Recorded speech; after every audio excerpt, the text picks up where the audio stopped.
Indraprastha. King Yudhishthira, the worthy Pandava king, was known as Ajatashatru, one who has no enemy.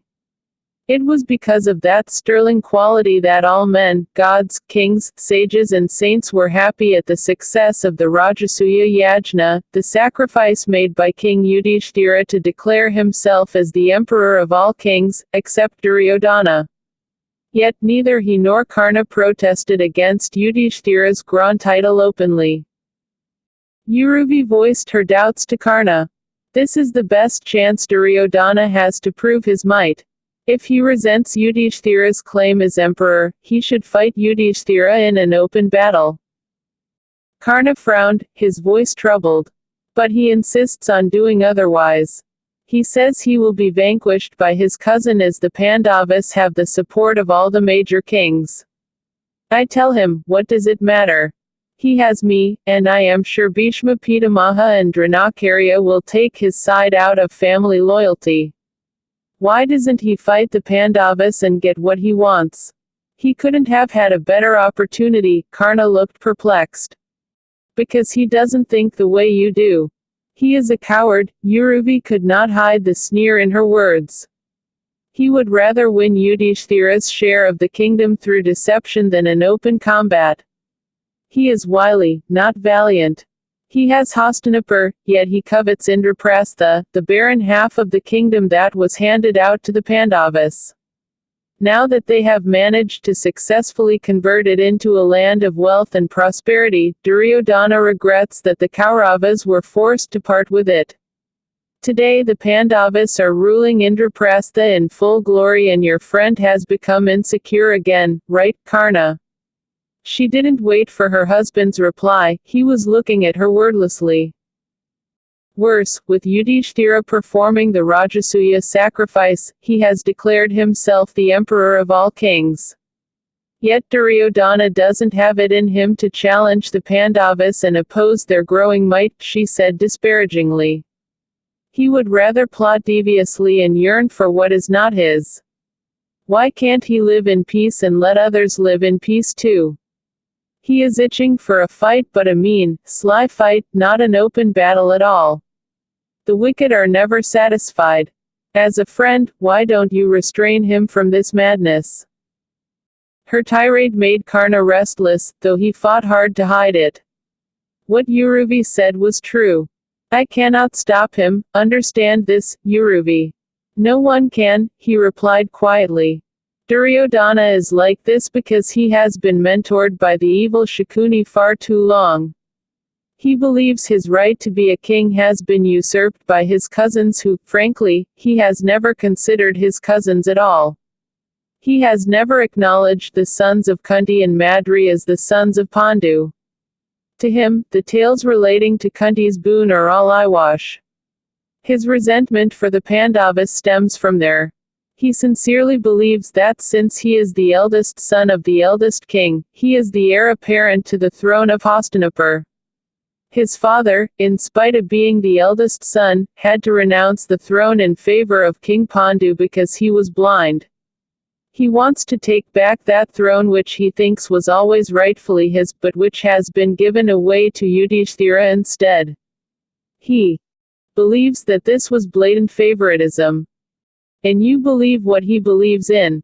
She asked. Can't both of you see that it was deliberately done to avoid a clash between the Kauravas and the Pandavas over the whole Kuru kingdom? Uruvi reminded him pointedly. Why can't he be content with what he has been given? He remains jealous of the Pandavas. And he always hated Bhima the most. Poor Duryodhana, he was beaten up so badly by Bhima each time they quarreled. I remember those hideous fights well, when Bhima used to pummel him black and blue. The hate runs much deeper now, Karna agreed solemnly. Bhima is his eternal opponent in mace warfare. Bhima dominates the Kauravas in sports and in various skills with his immense physical power. Both Bhima and Duryodhana possess exceptional physical strength, and have been equally well trained by Balarama in mace fighting and wrestling.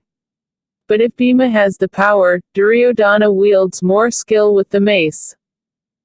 A rivalry similar to the one you have with Arjuna, Uruvi thought silently. How can I forget that Arjuna and Karna are on par? Both are remarkable archers, both competed savagely for Draupadi's hand, and again, at my Swayamvara, I made them adversaries. But it is getting more dangerous than mere ego clashes. Both Karna and Arjuna have a deep bond with the Kauravas, one through friendship and the other through blood. What they have chosen to do has shaped them and their families, accentuating the importance of obligation and responsibility. But each incident has impelled the situation towards a climax. The invincible friendship between Duryodhana and Karna is as strong as the seething rivalry between Karna and Arjuna. Moreover, the antagonism between the Pandavas and the Kauravas is getting as virulent as the growing hostility between Karna and Arjuna. She shivered at the thought of the implications of this enmity. Why do you hate Arjuna so much? She asked abruptly, her words rushing out before she could stem them. She regretted them instantly. Karna gave her an inscrutable look and said blandly, "Not because of you, dear. I am afraid I am not a very jealous person. If not me, then is it because he won Draupadi?" She hit back, hurt to the quick, the stab of jealousy going deeper than she would have imagined. Karna paled. "Have you lost your sense of humor, woman?" he said with vehemence. "It's got nothing to do with you or Draupadi. You give her more credit than I can claim," he added dryly. There was a long silence which Uruvi was suddenly afraid to break, scared that it would shatter the easy camaraderie between them. What madness had prompted her to mention such a forbidden topic? Or was it her jealous heart overwhelming her usually rational mind? Karna's next words were calm as if the storm had passed. "Our rivalry goes beyond women, dear," he said slowly. "Arjuna has always been thrown at me as a comparison for the qualities I supposedly lacked. He is said to be my superior, but I don't think so. I am not less of a warrior than him, considering all the disadvantages I had to live through while he sailed smoothly with all the benefits of being a prince. And it's not just an ego clash, the resentment is far too deep. I guess we were born to be enemies," he shrugged, the expression on his face composed. The enormity of the rivalry clearly did not ruffle him. "Coming back to where we started, you rightly mentioned that now, especially with the city of Indraprastha blooming into a more beautiful and prosperous place than Hastinapura and with Yudhishthira proclaimed as its emperor, Duryodhana is, of course, enraged. Yet he refuses to confront the Pandavas." Uruvi took the cue and continued the discussion. "It's possible that he hoped the powerful King Jarasandha of Magadha would have vanquished the Pandavas," she remarked thoughtfully. "But Krishna shrewdly had the king killed in the duel with Bhima before the Rajasuya Yagna, and now there is no one to object to Yudhishthira's assumption of the throne, not even Duryodhana.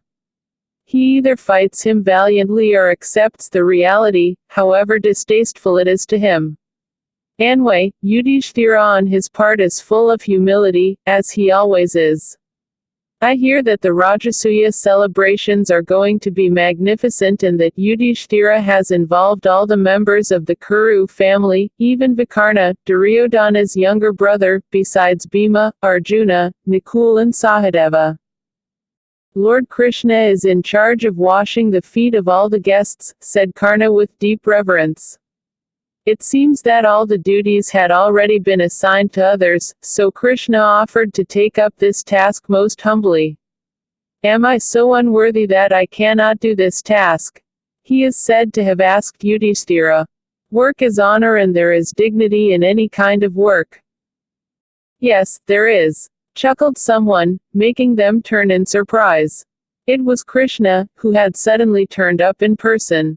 Uruvi was astounded to see the most powerful king and ally of the Pandavas at Karna's palace, and her surprise clearly showed, for Krishna remarked with a smile, "Wonders do not cease to happen.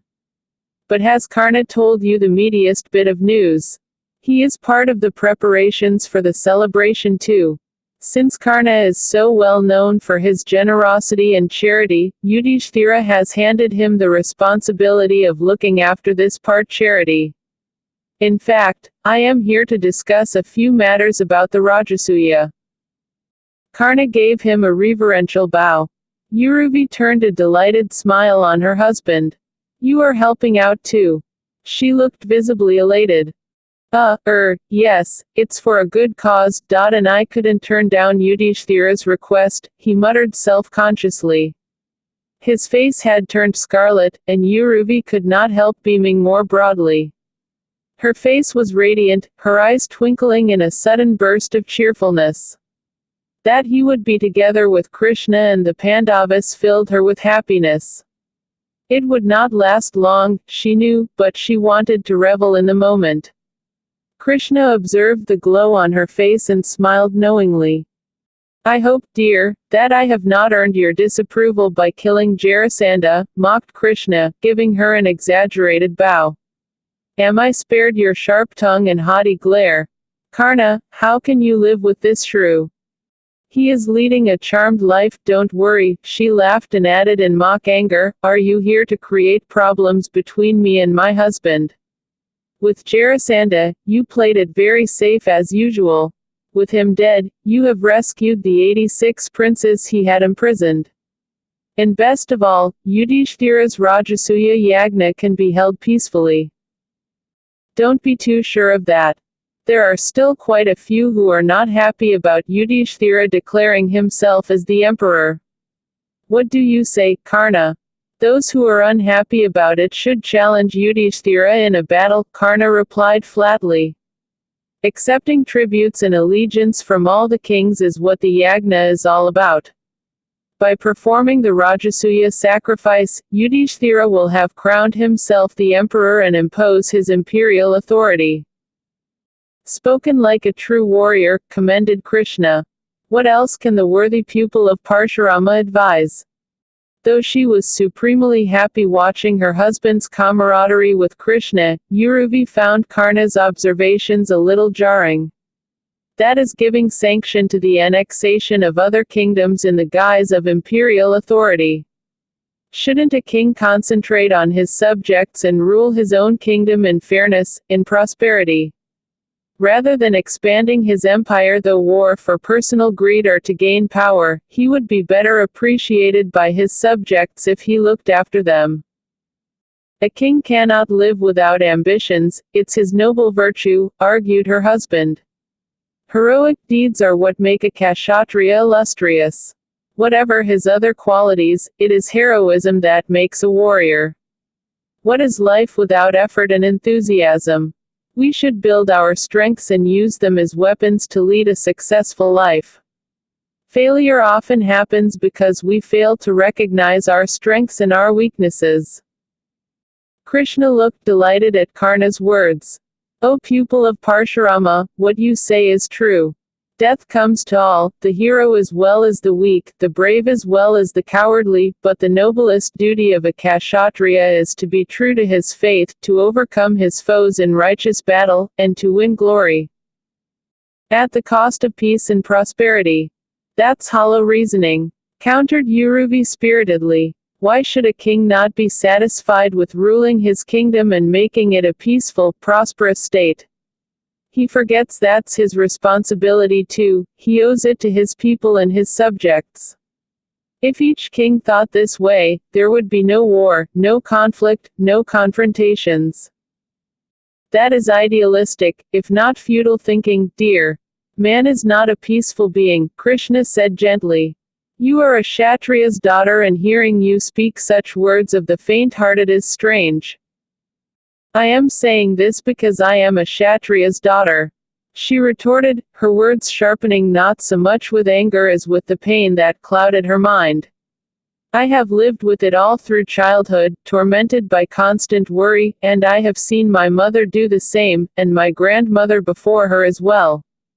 It is easy starting wars, ending them is not in your hands because the end is always terrible. Each time my father went for battle, I lived in the fear that he would not return.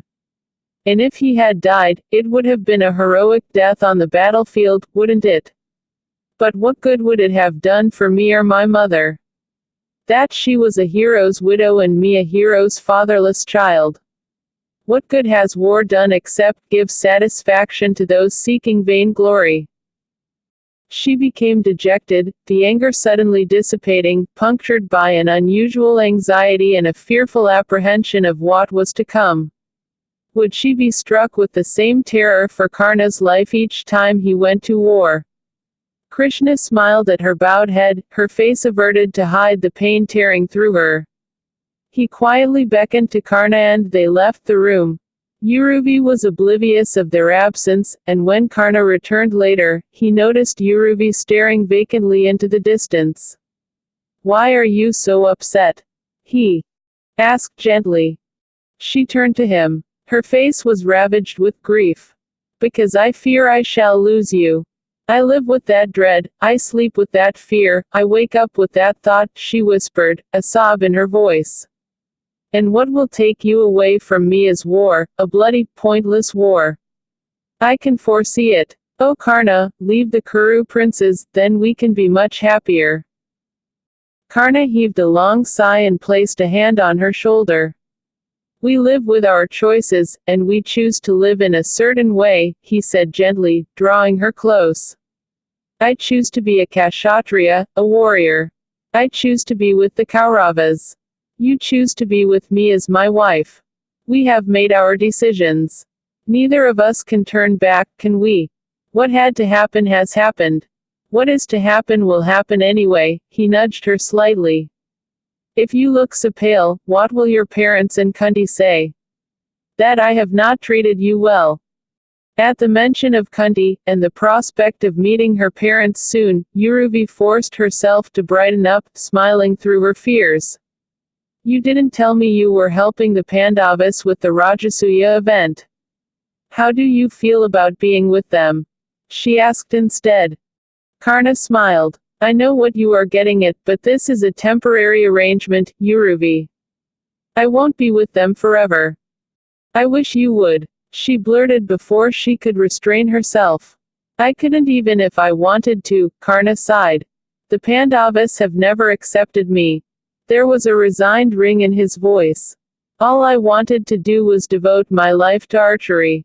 That is what I am good at and what I know best. And all I want is to spend my life perfecting this skill. It was only Duryodhana who gave me this chance to do so. He made me a warrior, an archer and a king, although the last I don't really like, frankly. The Pandavas didn't give me any chances. And that's how it is, me with Duryodhana and Arjuna with Krishna. If you had chosen Krishna, glory would have been yours too," she said. "People like Duryodhana will always seek you out because they need you to serve their selfish interests. But with Krishna, you will have to seek, with the love and devotion your heart is so full of. If you had gone to him, he would not have refused you." "Dear Uruvi," Karna answered with a weary smile. "You want me to befriend Krishna, but if I do so, won't I be self-serving like Duryodhana whom you accuse of being an opportunist? I love Krishna, I respect him. I bow to him. And I want to be like him in my small way. Like him, I want to give everything I can to one and all. And when Duryodhana asked for my hand of friendship, I gave it to him, no questions asked. Uruvi, Duryodhana needs me, just the way Arjuna needs Krishna. Arjuna asked for his help, so Krishna couldn't refuse. Duryodhana asked for my help, and I cannot refuse either. Perhaps, one day, I might go to Krishna for help, or possibly, Krishna himself will come to me and there may be something I can do for him." Uruvi fell silent, wondering if she should welcome or dread that day. Like Bhanumati, Duryodhana's wife, Uruvi was eager to visit the beautiful palace built by the Pandavas. One of the reasons why she agreed to attend the Rajasuya Yagna was to satisfy her curiosity.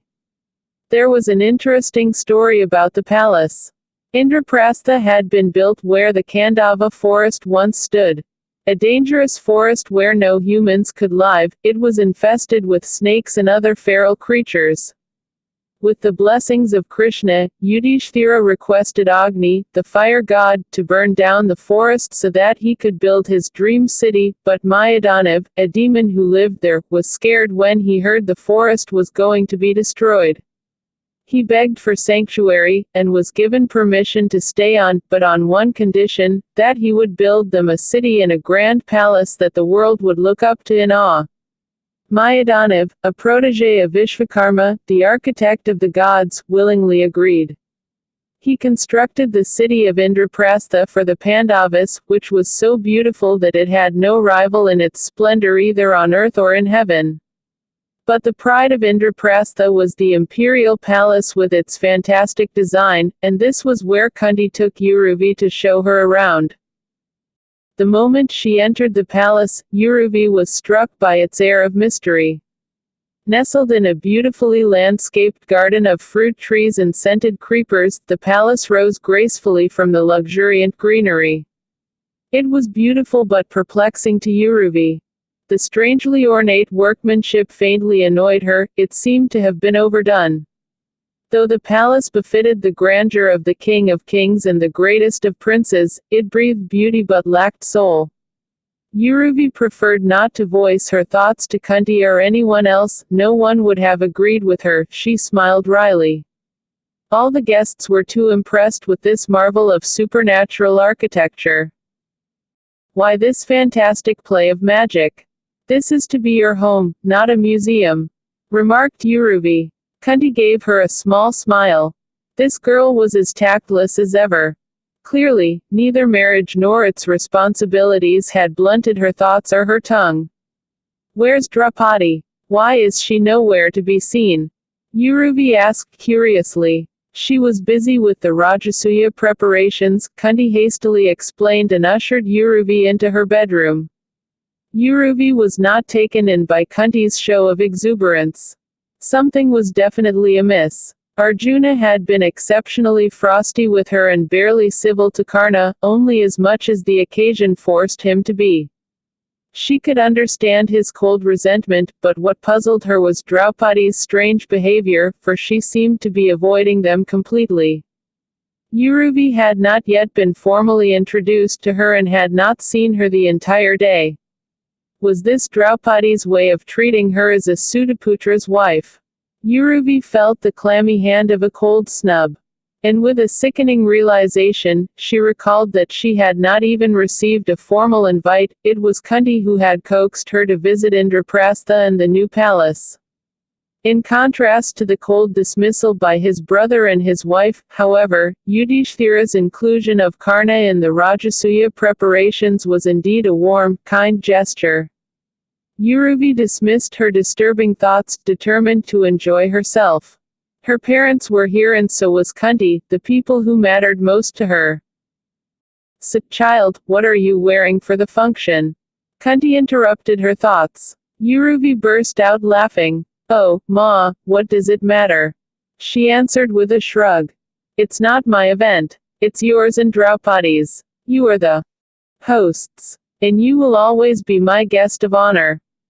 Uruvi was as anxious to meet her parents as were they to meet their daughter. Queen Shubhra was particularly apprehensive. The moment she caught Karna and Uruvi together, she felt like a stranger between a lovesick pair. It was easy to see that her daughter was madly in love with Karna. But what made the Queen of Pukia heave a huge sigh of relief was that her son-in-law was obviously in love with her daughter as well.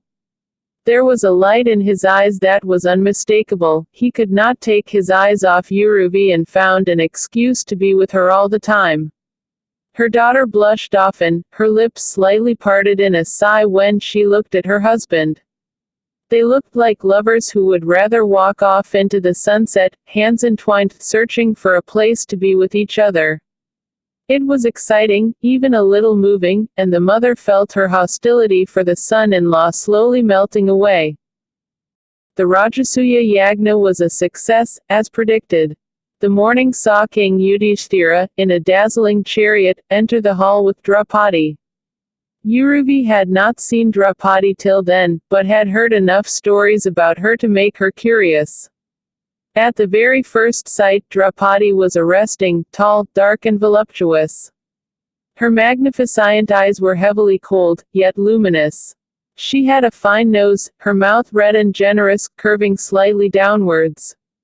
Her skin was smooth, and her coal-black wavy hair tumbling down her rounded shoulders was crowned with a tiara of diamonds and other glittering gems. She had not tied her thick mane in a bun as most women had at the event. Clearly, she knew it was her best feature. She wore a heavily embroidered crimson silk sari, her slim feet bare beneath tinkling anklets. She was not a delicate woman, but like a goddess of summer, exuded raw sensuality. Draupadi's eyes were not demure or downcast as she sat for the yagna beside Yudhishthira. They were stealthy and searching, as she scrutinized the guests around her. As she did so, her eyes met Uruvi's, but she looked indifferently away when Uruvi smiled. "This woman doesn't like me," Uruvi thought with amused surprise. She wondered why. Because of Arjuna. Because she was supposed to have married Arjuna and Draupadi was still angry about it. Uruvi could not fathom why the Pandava queen had coldly ignored her, and it bothered her a little. The Pandava queen had not come down to meet her when Uruvi had visited Kunti at the palace either. Or was it because she was a Sutaputra's wife? It was that horrible feeling again. Her face flamed with the heat of feeling outright rejection. The ceremony was in full swing. The priests, religious heads and Brahmins were performing a sacrifice and loudly chanting the Vedic hymns. The princely guests from many kingdoms, like Madri, Panchala, Chedi, Pukya and Kasala, were present in full regalia. In order to observe the great ceremony, wives of the nobles and queens of the royal family arrived, gorgeously dressed, in fancy palanquins. Queen Bhanumati was among them, and catching sight of Uruvi standing near one of the marbled pillars, rushed to her side, smiling and waving to her. "Am I late?" she gasped, catching her breath. "No, well in time," Uruvi smiled. There was something utterly adorable about this blundering girl. One had to like her, even though she was Duryodhana's wife. Karna treated her like his baby sister, indulgent and teasing alternately. "The yagna has just started," Uruvi held her hand affectionately. "There's the couple doing the puja," she said, pointing at the Pandava king and queen. Yudhishthira was closely following what the priest was saying, but Draupadi looked distracted. She was staring straight into the distance, a soft, almost caressing look on her face. Curious, Uruvi's eyes followed Draupadi's to see who Draupadi was gazing at. Then Uruvi's heart skipped a beat, her body going suddenly tense. It was Karna. Draupadi was looking pensively at Karna, her otherwise dark, flashing eyes soft with immeasurable tenderness. Uruvi paled. She looked towards her husband. He was chatting with Ashwatthama. They seemed to share a joke, for, suddenly, Karna threw back his head and laughed. Karna's laughter seemed to break the spell for Draupadi, and Uruvi saw her hurriedly glancing at Yudhishthira instead. Uruvi stared at the rising flames of the yagna fire. She couldn't forget the look of longing Draupadi had given Karna. She felt a prickle down her back and her throat had gone dry. It came to her with shattering suddenness: Draupadi was in love with Karna. It was such a surprise, such a shock that she could not cope with it. It couldn't be. It just couldn't be. Uruvi found herself shaking her head, trying to ward off the impossible. It couldn't be that Draupadi loved Karna. But Uruvi had seen Draupadi's expression, and she knew. There was no mistake, no illusion about the intensity of the look and what it meant. She felt no jealousy. She felt no anger. Just plain amazement. It couldn't be possible, she breathed painfully. But it was. If Draupadi loved him, why had she humiliated him at her Swayamvara and thrown away her chance to marry him? She knew he would have passed the test, yet she had not allowed him the opportunity to win her at her Swayamwara. But why? Why? And what were Karna's feelings for her? The thought jolted her. Did her husband harbor a secret love for Draupadi as well? Cold fear caught at her heart. Could it be so? For Uruvi, the long hours of the yagna turned to sheer torment. Her eyes kept shifting from Karna to Draupadi and back, searching for telltale signs. Draupadi kept glancing at him furtively whenever she could, but Karna seemed oblivious to her, cold and inscrutable as he always was. But the fear did not leave Uruvi's aching heart. You look so disturbed. Aren't you feeling well? Bhanumati's chatter broke through her thoughts. You seem so oddly quiet. We have hardly spoken. Uruvi gave her a wan smile. She knew she could not leave the function midway.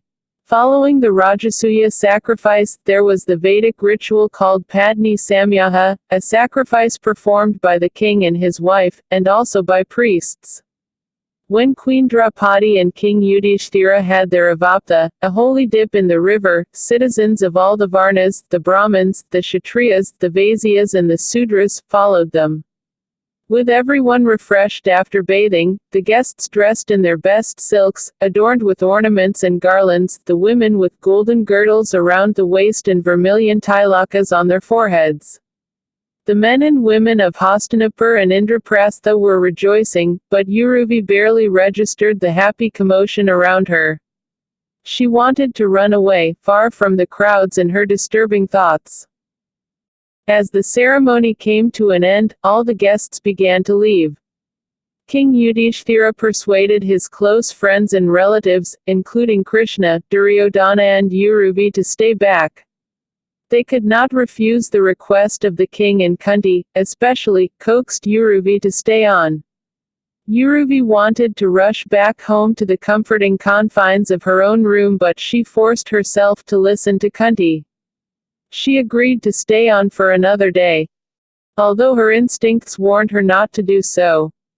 The next morning, Uruvi sat in the veranda with Kunti and Subhadra, a soft-spoken lovely girl rumored to be Arjuna's favorite wife. She had consented to elope with Arjuna under the very nose of her suitor, Duryodhana.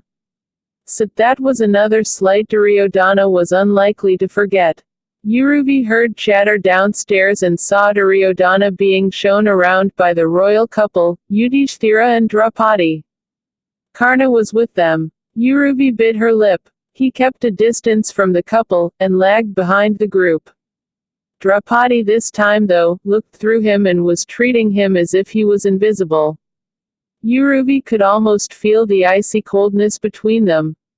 A retinue of handmaids appeared and lined up before the guests. This way, brother-in-law, Uruvi heard Draupadi tell Duryodhana, indicating that he walked through the encircling wall. Duryodhana looked suspiciously at Draupadi as if she was poking fun at him. I'll use the door instead, he said, and banged straight into a solid wall. He was so dazed that he had to be steadied by Karna. Uruvi suppressed a giggle, but her eyes danced with merriment. So did Subhadra's. Kunti hushed them warningly. You should have listened to me, brother-in-law, said Draupadi, amiably. In this palace, what appears to be is not what it actually is. She and Yudhishthira moved towards the courtyard, which was an intriguing piece of architecture. The surface of the left side seemed like a ripple of water. On the right, though, the floor of the courtyard appeared to be polished granite. The maids walked across the rippling surface of water in the courtyard, while the royal guests looked on, speechless. Draupadi walked across the shimmering water surface herself and requested them to follow her. I'll go the other way, said Duryodhana, and before anyone could warn him, he took a step on the granite. There was a loud splash and Uruvi saw Duryodhana waist deep in water, drenched and disheveled. Uruvi clapped a hand to her mouth and stifled a giggle, but Draupadi could not control herself. She burst out laughing. Oh, the blind son of a blind father! She exclaimed, merry tears streaming down her face. Karna was helping his friend up. So was Yudhishthira, apologizing profusely. Duryodhana went white with fury, and looked crazed enough to hit Draupadi. Had it not been for Karna's restraining hand, Uruvi realized in horror, Duryodhana would have done just that. Instead, he gave a cry of rage and stormed out of the palace. Uruvi saw Karna give Draupadi a venomous glare. "I hope we can contain the situation," he muttered to Yudhishthira and rushed after the Kuru king. The usually gentle Yudhishthira was pale, and he frowned angrily at his wife. "Do you realize what you have done?" he asked in exasperation, and followed Karna out of the courtyard. Draupadi was still smiling mockingly. She did not know that it would be her last smile for a long time to come.